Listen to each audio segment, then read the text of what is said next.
Messieurs, je ne parle pas Moutouté, mais Moutouazali n'a identité Nyonso ya Congo té. Botiaye le premier citoyen de la République à 50%. Ça n'existe pas, papa. Toujours bon de l'intérêt suprême de la nation ou l'intérêt d'un individu parce qu'il a l'argent. Mais cet homme-là, lorsqu'il va mourir, le Congo va rester comment? Et à qui? Toloba qui bien. Où il y a destruction, et ça va plus fort qu'il y a construction. Si c'est pour l'intérêt de la nation, pourquoi ne pas prendre un Congolais 100% à quatre parties à présenter le quoi candidat?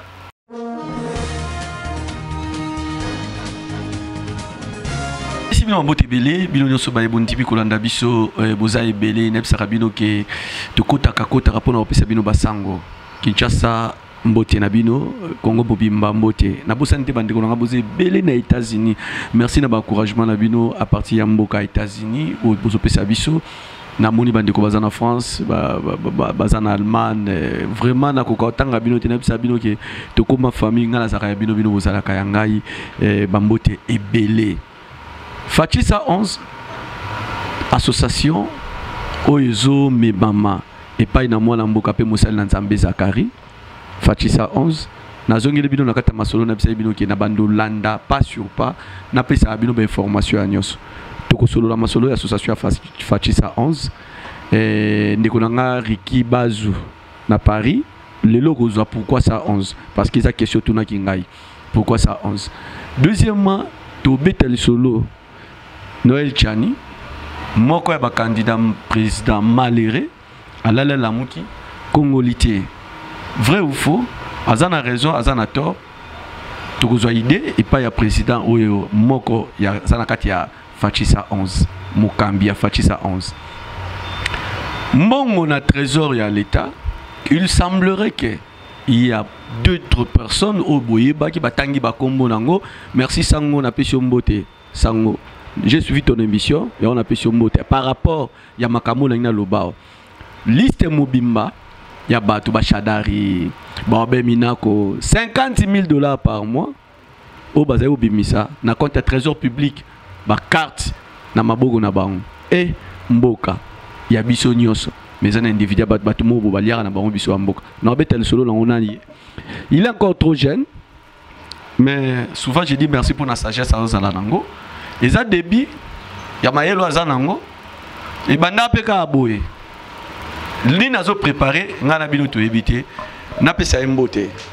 Président Zakari, bonjour. Bonjour, papa. Santé? Ça va, Nzambazo Sunga. Nzambazo Sunga. Fatisa 11. Et ça na bande ko ebele balanda ki émission salaki, balingi ozongi c'est la bango, explication. Il y a Fatisa 11. Ils m'ont demandé pourquoi Fatisa 11. Fatisa 11, ça 11 ezali code Fachi Baton Savi Fachi. C'est Félix Antoine Tshilombo Tshisekedi, notre président, notre chef, le président de la République, son excellence. Dito benga kanamukuse Fachi. Mais ça 11 ezali code. Il y a biso bateau yo toza ko soutenir le président de la République na vision nae. La totalité na onyos. Ça 11 ezali révélation ya batu nyoso bazako koma ba membre na kati ya association na biso. Alors biso différence ezali parce que biso toza 111. Voilà. Bino boza 111. Code wana 111. Pourquoi vous avez choisi Selbez à la 111 pour la unité 222? Oh. Ça 11 ezali langage langage d'abord prophétique. Ouais, ça langage prophétique parce que la politique est un code prophétique pour ne pas dire langage magique. Ça langage prophétique. Et ça un misato, ça vraiment ça 11 t. Et ça ndé un et ça misato, nasima un moko point zali, nasima un moko point zali, nasima un moko point zali. Donc un wana misato et chaque un et ça une signification na yango. Allez-y. Alors un liboso sur le plan politique, un président, un peuple et une nation. Des significations. Un président. Un président. Oui. Un peuple, une nation. Des Tinesa 11 oui. Prophétie, ah oui, oui. D'ailleurs, Nakata Congo, on ne peut pas avoir 2 ou 3 présidents, 3 décideurs, 4 décideurs, non. Décideur à Zamoko, il n'y a qu'un seul chef. C'est Félix Antoine Tshilombo Tshisekedi. Il y en a un à Liboso. Na Simanaye, il y a tout un peuple qui vit dans la nation congolaise. Oui, un peuple et une nation. Par rapport à Bande Kobaolela na Goma, Timo ya Lelo, Kolela Isa, Volcan. Na moni vidéo mo boye na habité sur les vidéo yango sur les mambo solo. Mais na kata vidéo wana na moni bato ya parti ya IDPS. Balobi il semblerait que na kata Volcan yo kama banga ba diamé ebimi. Vas-y, les policiers vont entourer. N'habitez sur les montages à Facebook. Mais je voulais demander par rapport à yo, est-ce que vous continuez à compatir dans la bande de mais ce sont des Congolais. Au moins que vous avez les Congolais, pour le Bakeli Kambouane, ils ont dérangé. Ça dérange. Donc, vous avez la partie où les autres souffrent. Autant vous l'avez bien été.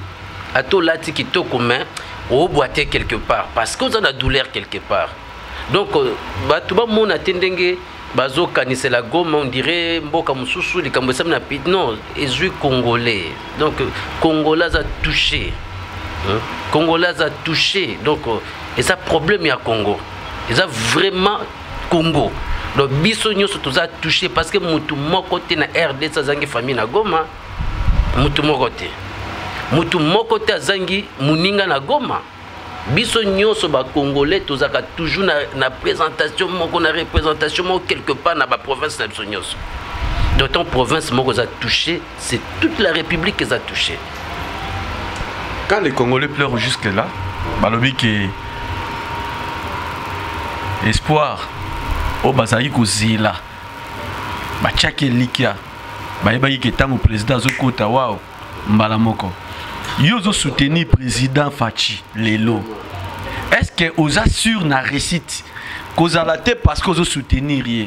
Mais comme étant un Congolais, parce que les Congolais qui souffrent, vous aussi, toi aussi, si je peux te tutoyer, tu es là dedans. Est-ce que tu es sûr que lobby kuna Congo zaneli kamusu? Oh, makambozo kende déjà bien. Ezali kamusu to baté que tu assure. Makambozo kende déjà bien. Ezo kende bien papa. Na yebisio vérité. Na yebisio vérité. Makambozo kende bien. J'espère bien tout à l'heure auto tanga likambo ya muninga na yo journaliste ndeko sango. Ceux qui ont landé missionné mobimba nous remarqué que voilà non yasima. Fati il fait son travail hein. Il fait son travail correctement mais na silence. Sans que makele les ala. Banda président Fachi akota na pouvoir, likambo dollar tout betana les solo. Et tigala jamais rebouger. Oh, t'es dollar comme attend à 15 ou bien à 13, rien. Dollar ils à 20, 18, 19, 20. Mais puis nous besoin soutenir. Oh, puis quoi jeune hein? Papa, non, il y a absolument. Nous jeune. Nous autant beau ça là, on besoin soutenir malgré ça mais côté moi on va tout voir. Expliquez le comment. Et pour ça ça là non, expliquez le comment. Allez-y. Na matière, il y a ma métal finance. Je ne suis pas vraiment du domaine. Mais tous les maillé les tebo calculer. Oyebi tangu dollar na mboka na biso. Ezaki na 15, ezaki na 16. So ngoye ba vrai taux ya dollar. Ezaka na station. Ezaka na station. Le longa na oyebi sa yo que 10 litres ya carburant c'est à $10. 10 litres ya carburant. Batu nyonso boni bazo sa makelele au carburant et nini dollar et mboka tuna bango. Mais là cher té. Mais c'est $1 1 litre. Mais pourquoi pas payer à l'appel 0,5? Non, problème est ali. D'abord place to outina carburant na biso.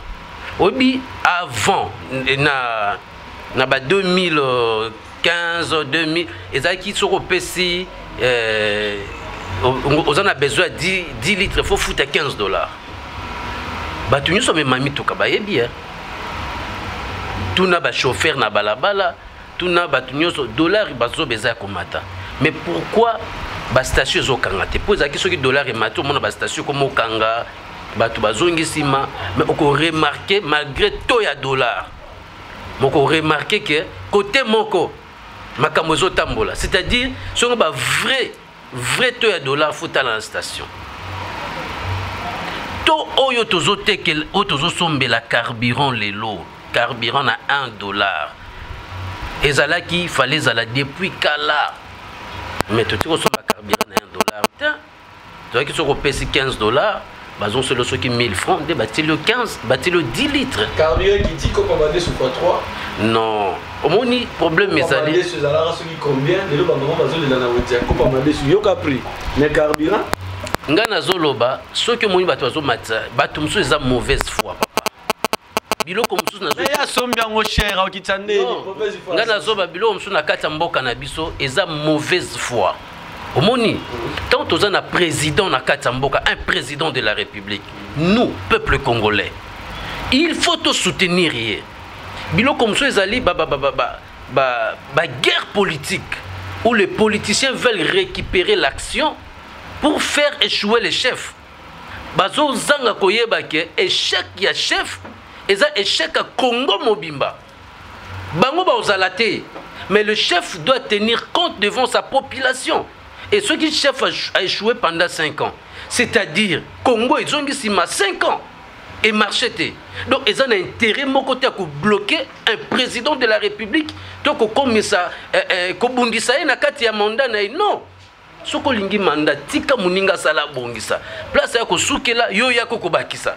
Est-ce que tu sais que bientôt là année aussi là oui. 2023 musika te nous avons atteint à aller où vont des choses peut-être on peut poser pour pour 2023 non to lobi boye que ceux qui vont mais qui 2023 l'émission no moko na leka ki na epsa ki okyo ponanga ponanga et engagé ka ngai be élection ça bénéfique pour le peuple congolais. Non, au groupe que ça a vie n'a pas été. Oui, et tant qu'il y a citoyen congolais. Non, na lobby boye, na lobby te qui va saber élection te. Na lobby est ça bénéfique te pour le peuple congolais. Parce que il y a ba mbongo zo kufa pour na ko préparer ba élection. Na 4 élections, on a participé à 3 élections dans Mboka na biso. On a participé à 2006, na moni à 2011, na moni à 2018. Mais na moni sika peuple a bénéficié. Na moni sika peuple a bénéficié. Oh, élection peuple pas bénéficié. Donc problème ezali lorsque tozo paie sa priorité na biloko wana. On ezali course politique. On a dirigé, aligné comme un peu tourné. Mais qu'est-ce que le Congo en profite? Azo nini congolais. C'est ça le vrai problème. Congolais ont bénéficié na nini, Congolais ont comme nani. Alors, ceux qui ont sali kakandengona, bakataka mbongo, il y a ba élection, mais mbongo ba kokyo sombata loso ba kotisi na Congo. Non, mais parce qu'il y a l'argent au pays, il y a l'argent. Oh, mais s'il y a l'argent. Alors, ce babi mbongo zali, alors c'est Félix ça l'a bien. Voilà, yangona lobby est-ce que tant aux obimisa selon ma kanisinayo moni na oti na moté, il y a élection en 2023. Peut-être peu aux obanga pour éduquer banda IDP c'est toi qui pouvoir. Timo ya lelo. Et longi a peuple congolais c'est nous ça. Non. IDPS a eu pouvoir, c'est autre chose. Moi, je parle de président de la République. Alors, non, quand on parle de président de la République, le président de la République n'est pas un membre d'un parti politique. Non, ça, j'ai fait seulement l'allusion parce que quand on parlait de Kabila, on disait PPRD. Mais parce que les gens voient mal les choses. Quand quelqu'un devient le président de la République, il ne faut plus qu'au Kangisabo Moutunaye n'a parti politique. Mais c'est ce qu'on a vu avec Joseph Kabila. Quand on parlait de PPRD, on voyait Kabila. Quand on parle aujourd'hui de l'IDPS, on voit. Ce n'est pas quelque chose à encourager. Parce que tout le bâté qui est IDPS a pouvoir, est-ce que bateau sur IDPS va bien? Je vais rectifier, j'ai dit les lots, 2023 bientôt, président Fachi. Mais nous, le peuple congolais, on est président de la République. Papa, Tozana Simanaye, Toyebi Makambu Nyoso, toi, témoin. Congolais Nyoso, aza témoin. Il y a l'Ikamboza na Katamboka. Ba yebi, histoire ya Congo malamu. Congolais mon côté. Nazolo banayo, Congolais mon côté. Écoute. Moi j'ai compris bien, tu vois, le président de la République c'est une personne sage. Pourquoi? Parce que Alinga quitté Likolo ya pota, tu as mes explications. Mon nuit, tant aux akibana, soko zoki aux zélo, au fini qui Likolo pota, pour les parents va remarquer que vous en apota. Mais tant que les parents ont remarqué, ils ont boité, ils ont tambola bien, il y a un saliko la monique, vous en apota, à longo la posoana, ou yoteki à zélo, à nikio penzo leli, à timoli pote on a makile, bimis matie kisse. Ça c'est que le monsieur est en train de faire. Hein? Alinga quitté, l'icolo y a pourriture, abandon construit Congo. Abandi d'abord qu'on nettoyer. Vous voyez que nettoyer Jamaica c'est ça dans Congo. Alors, et l'autre ça là qui est, bah comme madesu biloko nyonso mata ba nini biloko là, c'est parce que tangwaya qui porte qui tellement profond, pourriture. Mais abandi qu'on nettoyer. Et nettoyage joana tu remarquer que nous autres bando guérison. Nettoyage joana ça va aller combien des années monsieur Zakari? Il regarde aux habits 5 ans. Autrefois na ça qui mandat à 5 ans. Autrefois na ça qui on émission otaki ko le kana ou yamba ki biso to loba ki bien. Où il y a destruction. Et ça plus fort que la construction. Bâtiment to fandi bako buka on a seconde tracteur et la lisango. Mais yeb ça ka même tracteur wane buka qui est on les mêmes choses. Et ce matin, ce qui destruction 8 ans est belé, construction qu'on a plus.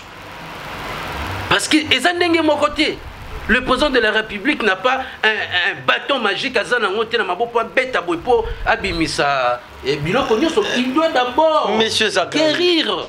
Est-ce que ce n'est pas parce que Boyebi que jusque là le peuple congolais ils ont continué à douter contre le président Fachi? C'est faux. Yango wana, je me dis peut-être Yango Zosala qui est déjà Makambo Nyonso bon on a déjà que quelque part flux ezali bobandi de yako linga boule parce que boule yo Chani Noël Chani aye na yango ezola qui ça déjà que na 2023 bat le roi ba Moïse Katumbi bazala te bozo mona déjà oté que bozo bebi ça déjà terrain.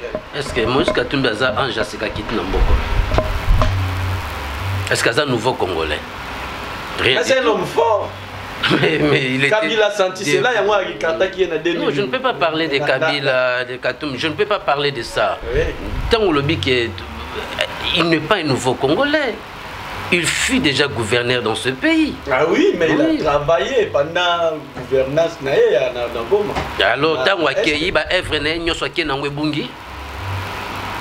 Si quelqu'un fait quelque chose, tout le monde a immeuble le mot une des trois sous malgré tout, mais œuvre n'est comment une personne qui a travaillé après tant ça veut dire quoi? Non, le Bumbashi le va regretter comme Moïse Katumbi. Ah, on a habité. C'est vrai. On va regretter pour Zamutu, mais il est vivant. Ah bon? Ah oui. Donc il ne faut jamais comparer. Casse. Tu as besoin de course au pouvoir. Tu as solo la tu betana le solo ya loi ya Congo litiena biso. Oui. To la le to la muki Noël Chania la muki. Candidat malheureux à la présidence. Les loyers au non, laissez les Congolais au vrai Congo. Laissez le Congo au vrai Congolais. Maintenant là on se demande nanaza Congolais te oya zolobela. Pour Ezaka Kaba, non, loi wana. Bino na IDPS. Et puis, yo le la président association Fatisa 11. Au gros jugeant. D'abord, on a rectifié le Komoko. On a na IDPS. Oui, on a na IDPS. Là, je rectifie. Mais on a président association Fatisa 11. Alors, on a na peuple congolais pour soutenir le chef de l'État. Ok. Oui. Tout peuple congolais a droit, a devoir de faire son choix. Et moi, choix n'angé tombé de soutenir Félix Antoine Tshilombo Tshisekedi, le président de la République. Yango no moni awa bato bazak na kati association na biso bato bazak na idéologie. Il y a Félix Antoine Tshilombo Tshisekedi. Ouais, voilà. Alors, na kati ya loi oyo Noël Chani a proposé dans le Parlement. Parce que loi n'est pas déjà. Mais, à quel plus loin pour Moutou Azala, candidat président de la République, il faut la Congolais. Mais il a raison. Il a raison. 100% raison. N'a habité. Tu as la famille, tu as soutenu peut-être mon consumo comme peut-être côté on a une idée qu'on a mais netinga. N'a pas bien été. Attends, mon kété.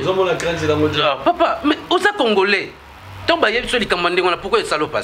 Non, en fait, il y a la capacité, mais quand on sait que les Congolais, il y a des... N'appelle ce exemple, mon con. Toi, on a des joueurs congolais. Ils défendent les couleurs en équipe nationale. Mais papa n'a pas peut-être mon maman n'est congolaise, mais papa n'est pas français. N'est-ce pas? Alors, mais à congolais, congolais, n'engé moko, les autres ont un bateau la football. À ça 50-50. Waneza football. C'est ça. Les autres ont un bateau la musique à 50-50. Oh, bateau sur mais tant que vous avez écarté la course en 2023. Non. Papa, au moins, c'est parce que je soutiens Mutuboye. Na makambo est clair. Ozoboye yango parce que tu soutiens la personne, peut-être te donne de l'argent. Alors le bité, non, c'est faux. Le Congo doit rester aux Congolais. Surtout magistrature suprême. On a des places identité à Congo. Comment un monsieur, je ne parle pas Moutouté, mais Moutouazali n'a identité Nyonso ya Congo té. Botiaye le premier citoyen de la République à 50%. Ça n'existe pas, papa. C'est vrai. Oui. Oui. Question anglaise à qui ce qui est le mois na ya président Fachi. Alinga ko malobi président. Pendant que loi oyo bozo ningisa etika la nemana. Bozo mona peke te danger pour écarter moi na ko. Moi naza congolais té. Soga moi naza congolais té. C'est pour tout le monde, ce n'est pas pour un individu. Et ça loi ekotika la ya ba congolais nyonso. C'est pour protéger la nation et non les individus. Toujours bon de l'intérêt suprême de la nation. Ou l'intérêt d'un individu parce qu'il a l'argent. Mais cet homme-là, lorsqu'il va mourir, le Congo va rester comment? Et à qui? Noël Chani, Azobanga, Bamouezi Katumbi, Azobanga, Congolais, Bazo préparé parce que l'Ibaya en 2023 faut champion. Non, est-ce que Noël Chani est-ce qu'il a un candidat président de la République? Hier, vous avez un candidat, parce qu'il y a un candidat, tout le monde a ta place à ça. Mais c'est ça. Bon, on a net, c'est clair. Alors, que pour comme président de la République na RDC, tata na yona maman no faut bazala ba congolais, ma beni nya lobi place wana.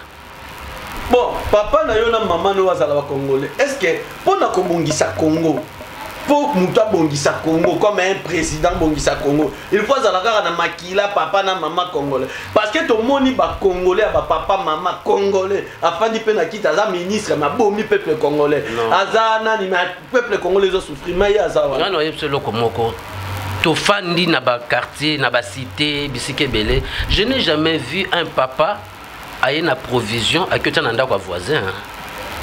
Batal peu ma pas moboya sombi loso.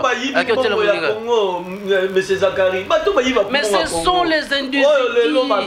Ce sont les individus. Oui. Mais Bazala qui Bazala après congolais. Mais Bazala individu na mboka nyoso batuma be bazali batuma lom bazali. Yango tende osa keto pona loi mabe parce que quelques congolais bazali qui à la tête du pays ba bomi mboka ba yibi neto ba cette fois-ci on va prendre un étranger tout est Nicolas mboka. Mais humiliation c'est la malédiction.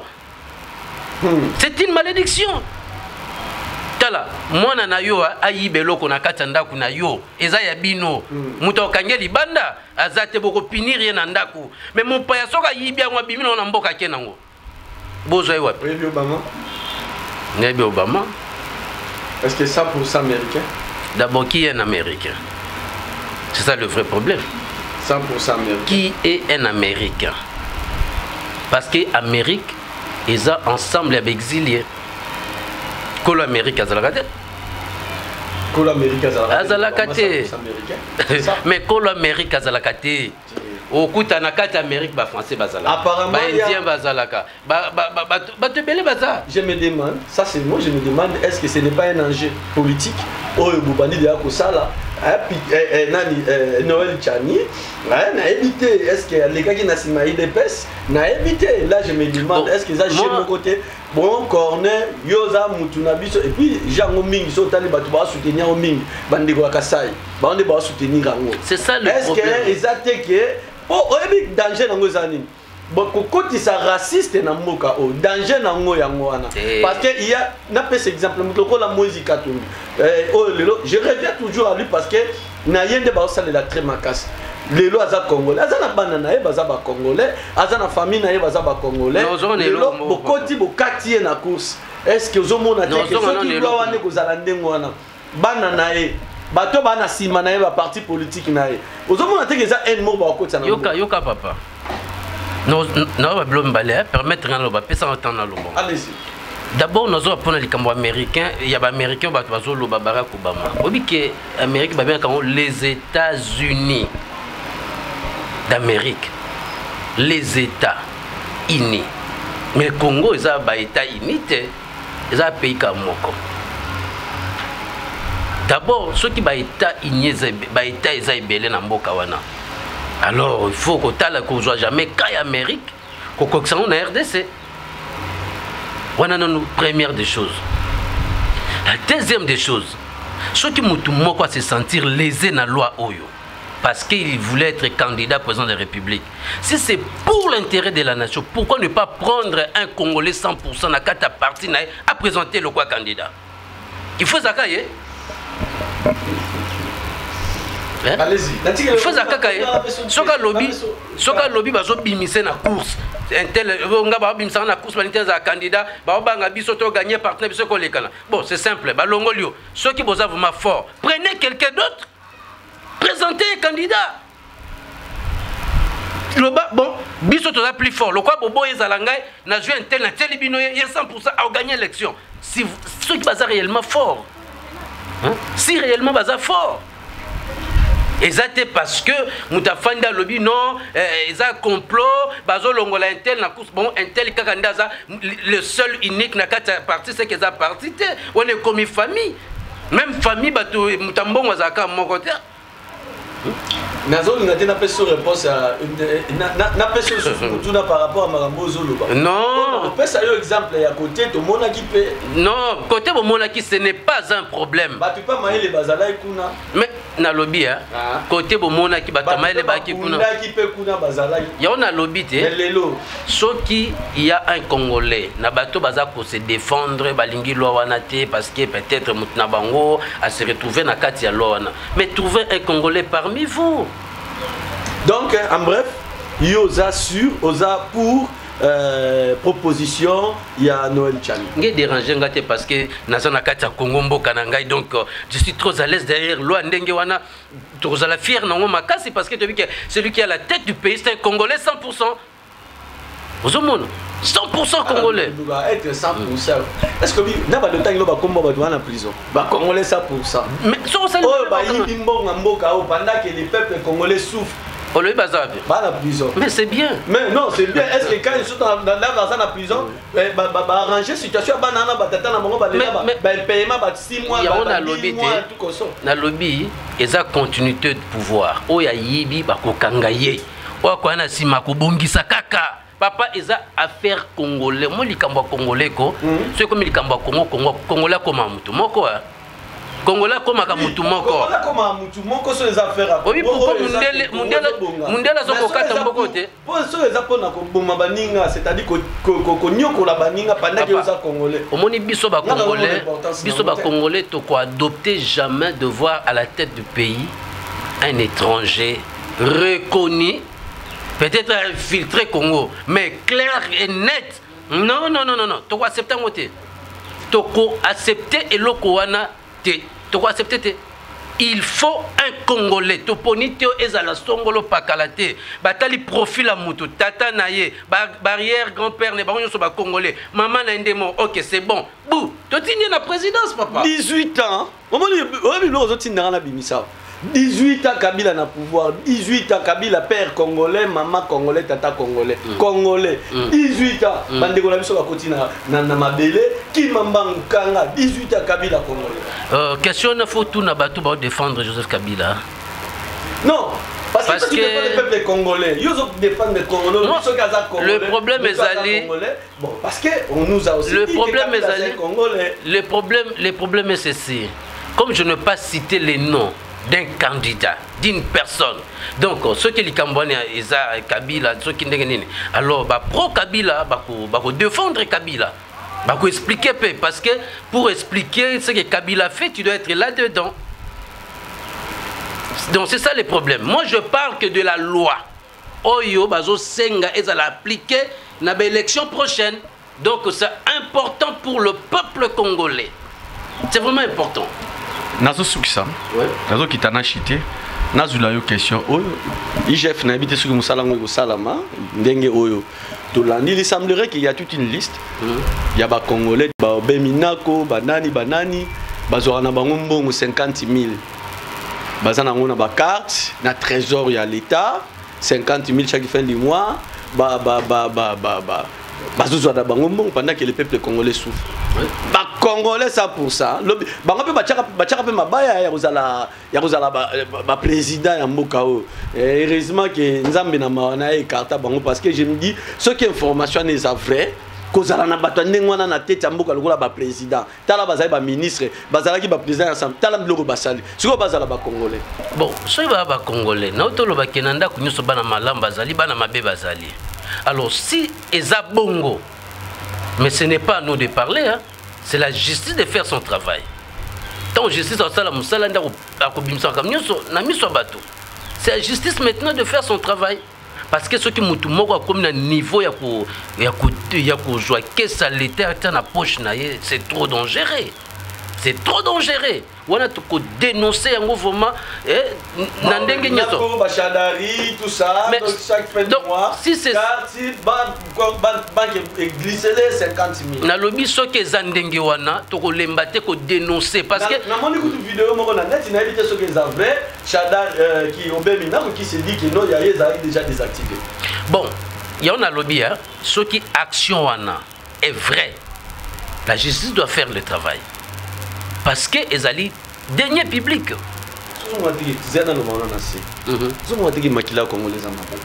Non, papa. Non, on a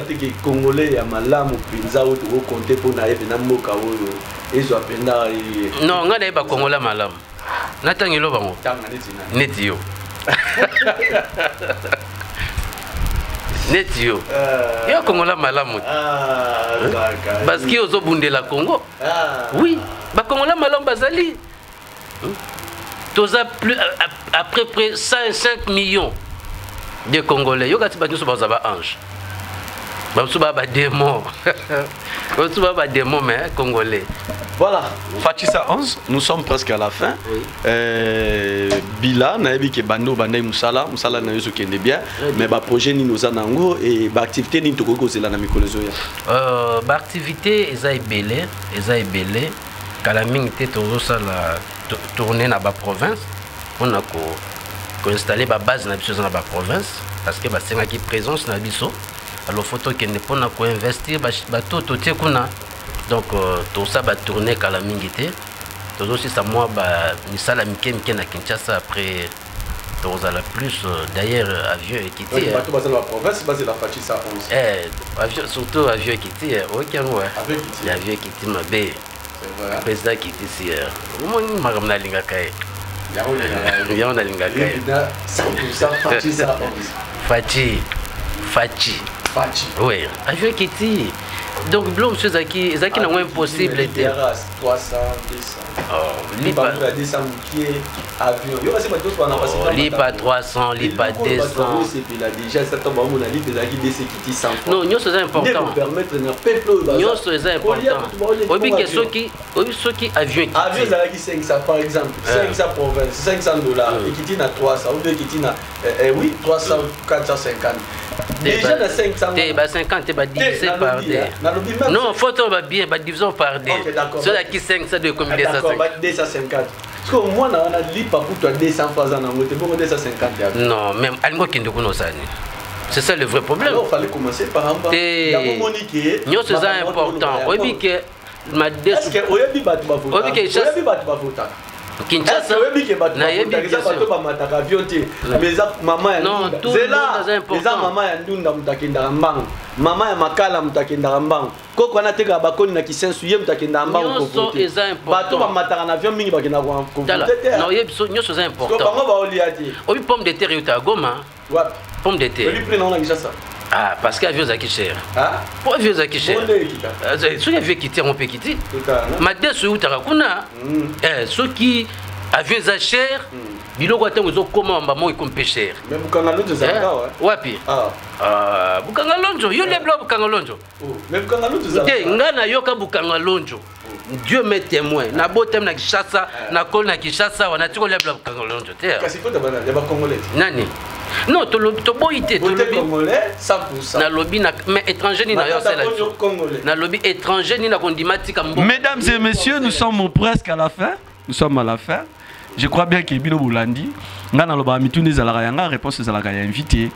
Il a répondu plein sage de sagesse jeune mais tout soutenir rien ngana soutenir nanga yo. Merci beaucoup. Na soutenir yo pona ba idée nao. Merci pour na congolais. Mais pour za congolais. Voilà.